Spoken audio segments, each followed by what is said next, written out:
जब जीवन में अंधकार घिर जाता है, जब हर दिशा बंद दिखाई देने लगती है, जब मन थक जाता है और आत्मा सवाल करने लगती है कि मैं क्यों यहां हूं, ठीक उसी क्षण भगवद गीता मनुष्य के सामने दीपक बनकर खड़ी होती है। गीता कोई साधारण ग्रंथ नहीं है। यह जीवन की सबसे कठिन लड़ाइयों में मनुष्य का सबसे सच्चा मार्गदर्शक है। कुरुक्षेत्र की भूमि केवल तो युद्ध भूमि नहीं थी, वह मनुष्य के भीतर चल रहे संघर्ष का प्रतीक थी। एक ओर कर्तव्य था, दूसरी ओर मोह। एक ओर सत्य था, दूसरी ओर भय। और इसी द्वंद्व में खड़ा था अर्जुन। ठीक वैसे ही जैसे आज हम सभी खड़े हैं अपने जीवन में। अर्जुन कोई कमजोर व्यक्ति नहीं था, फिर भी उसका मन टूट गया। यही संदेश है गीता का। जीवन की कठिनाइयां केवल कमजोर को ही नहीं, बल्कि सबसे शक्तिशाली को भी विचलित कर देती हैं। जब अर्जुन ने अपने धनुष को नीचे रख दिया, तब श्री कृष्ण ने उसे डांटा नहीं, बल्कि उसे समझाया, क्योंकि जीवन में गिरा हुआ व्यक्ति दंड नहीं, दिशा चाहता है। श्री कृष्ण कहते हैं, तू कर्म कर, फल की चिंता मत कर। यह वाक्य सुनने में छोटा लगता है, लेकिन इसके भीतर जीवन बदल देने वाली शक्ति छिपी है। हम दुखी इसलिए नहीं होते कि हमने मेहनत की,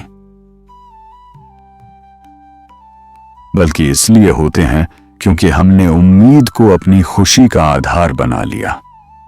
गीता हमें सिखाती है कि कर्म हमारा अधिकार है, परिणाम ईश्वर की व्यवस्था। आज का मनुष्य भी अर्जुन की तरह है। हम हर दिन लड़ते हैं, नौकरी की चिंता, रिश्तों की उलझन, भविष्य का डर, बीते हुए कल का पछतावा। हम चाहते हैं कि सब कुछ हमारे अनुसार हो, और जब नहीं होता तो हम टूट जाते हैं। गीता कहती है, जो बदल नहीं सकता उसे स्वीकार करो, और जो बदल सकता है उसके लिए पूरे मन से कर्म करो। श्री कृष्ण का सबसे बड़ा संदेश है, आत्मा अमर है। शरीर बदलता है, परिस्थितियां बदलती हैं, लोग बदलते हैं, लेकिन आत्मा अडिग रहती है।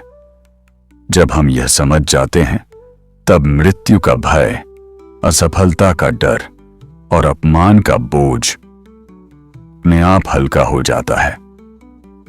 गीता हमें यह भी सिखाती है कि जीवन में सबसे बड़ा बंधन मोह है। हम व्यक्ति से, पद से, तन से, नाम से, पहचान से बंध जाते हैं, और जब ये छिनते हैं तो हमें लगता है कि सब कुछ खत्म हो गया। लेकिन श्री कृष्ण कहते हैं, जो आया है वह जाएगा, जो मिला है वह छूटेगा। इस सत्य को स्वीकार करने वाला कभी टूटता नहीं। आज की दुनिया में सबसे बड़ी समस्या है बेचैनी। मन कहीं टिकता नहीं, शरीर यहां है, मन कहीं और। गीता ध्यान की बात करती है, अपने मन को वर्तमान में लाओ। जो अभी कर रहे हो उसे पूरी सजगता से करो। यही योग है, यही जीवन का संतुलन है। श्री कृष्ण ने अर्जुन को यह नहीं कहा कि तू युद्ध छोड़ दे। उन्होंने यह भी नहीं कहा कि तू हिंसा कर। उन्होंने कहा, तू अपने धर्म को समझ, अपने कर्तव्य को पहचान और निष्काम भाव से कर्म कर। यही गीता का संतुलन है, न अंधा त्याग, न अंधा भोग। जब हम जीवन में बार बार गिरते हैं, तब हमें लगता है कि शायद ईश्वर हमसे नाराज है। लेकिन गीता कहती है, ईश्वर कभी नाराज नहीं होता। वह केवल हमें मजबूत बनाने के लिए हमें परिस्थितियों से गुजारता है। जिस तरह सोना आग में तपकर ही शुद्ध होता है, वैसे ही मनुष्य कठिनाइयों में तप कर ही निखरता है। श्री कृष्ण अर्जुन के सारथी बने। यह भी एक गहरा संकेत है। ईश्वर हमेशा राजा नहीं बनते।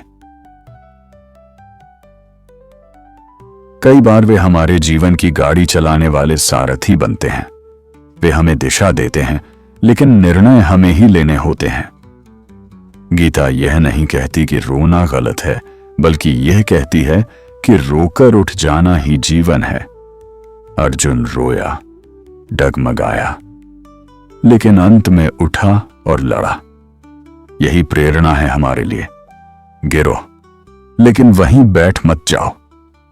आज अगर आप असफल हैं, टूटे हुए हैं, हारे हुए महसूस कर रहे हैं, तो समझिए आप भी कुरुक्षेत्र में खड़े हैं। और अगर आप ईमानदारी से सुनना चाहें, तो श्री कृष्ण आज भी आपको वही कह रहे हैं। डरो मत, तुम अकेले नहीं हो, मैं तुम्हारे साथ हूं। कर्म करो, साथ खड़े रहो, परिणाम स्वयं बदल जाएगा। भगवद गीता का संदेश जीवन को बदल देता है, क्योंकि यह हमें बाहर नहीं, अंदर से मजबूत बनाता है। जब अंदर मजबूत हो जाते हैं, तो बाहर की कोई भी आंधी हमें तोड़ नहीं सकती। और अंत में गीता हमें यह सिखाती है कि जीवन जीतने के लिए नहीं, समझने के लिए है। जो जीवन को समझ गया, वही वास्तव में सफल है।